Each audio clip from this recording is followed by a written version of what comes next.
இப்போது 4Aவும் 3Bயும் கண்டுபிடிச்சி அது ரெண்டையும் மைனஸ் பண்ண சொல்கிறாங்க.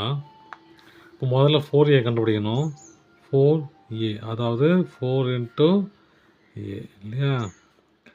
5 4 -2 1/2 3/4 √2 1 9 4 இல்லையா?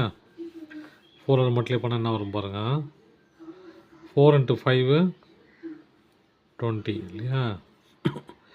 20 4 × 4 16 4 × 2 8 ஆனால் மைனஸ் இருக்கிறதுனால -8.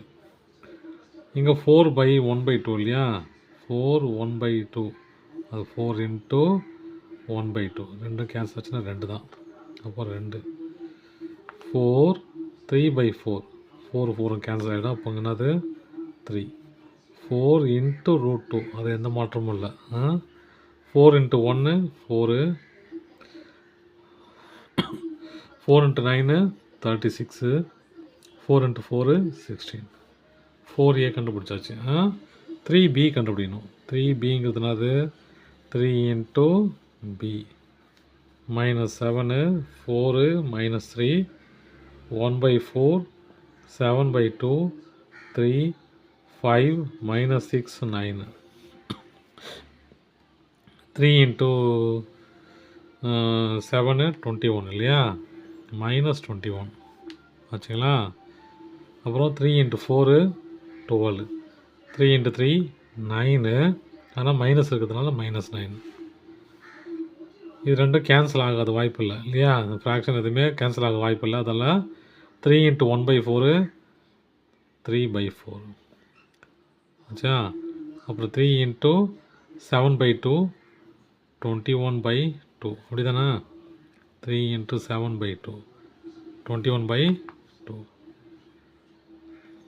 அப்புறம் வேறு 3 × 3 9. அப்புறம் வேறு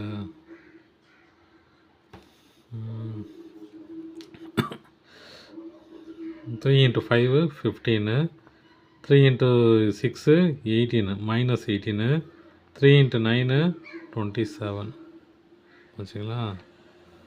இப்போது என்ன கண்டுபிடிக்கணும்? 4A - 3B இல்லையா?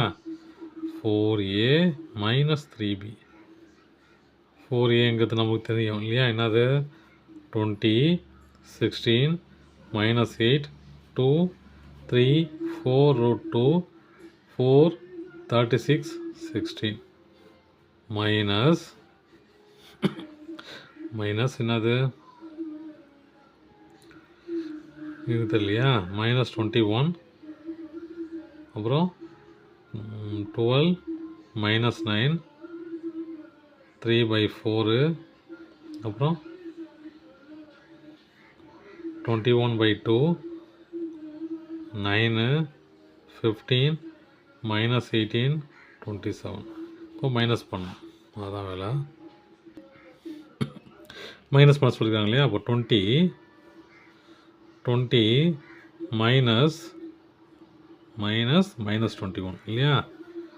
20 -21 அடுத்து 16 -12 இது -8 -9 வச்சுங்களா? அப்புறம் 2 3/4 அப்புறம் 3 -21/2 4 √2 -9 அப்புறம் 4 -15 36 -18 இல்லையா? 36 -18 அப்புறம் 16 -27 இப்போ நம்ம சம்ம சால்வ் பண்ணிட்டோம். முடிஞ்சிச்சு. மைனஸ் இன்ட்டு மைனஸ் ப்ளஸ் ஆகிடும் இல்லையா? அப்போ 20 + 21 41 16 - 4 4 minus into plus minus into minus plus அப்போ -8 + 9 ஆகிடும் இல்லையா? அப்போது +1 அப்புறம் 4 2s are 8 அப்படி தானே வரும். 4 2 சார் 8, 8 மைனஸ் 3/4 எவ்வளோ வரும்? 5/4.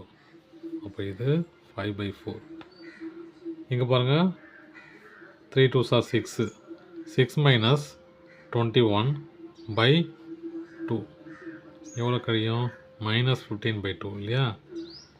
-15/2. அப்போ -15/2. இது எந்த ஆப்ரேஷனும் பண்ண முடியாது, அப்படியே விட்டுருங்களா? 42 - 9. புக்கில் அப்படி விட்டதுனால விட்டேன். ஃப்ராக்ஷன்லாம் போனோன்னா போடலாம். 4 - 15 -11, மைனஸ் இன்ட்டு மைனஸ் ப்ளஸ் ஆகிடும். அப்போ ரெண்டையும் ஆட் பண்ணால் 54. இதை கழிச்சனா 11 -11 இல்லையா? பெரிய நம்பர் மைனஸ். அவ்வளோதான் சம். தேங்க்யூ.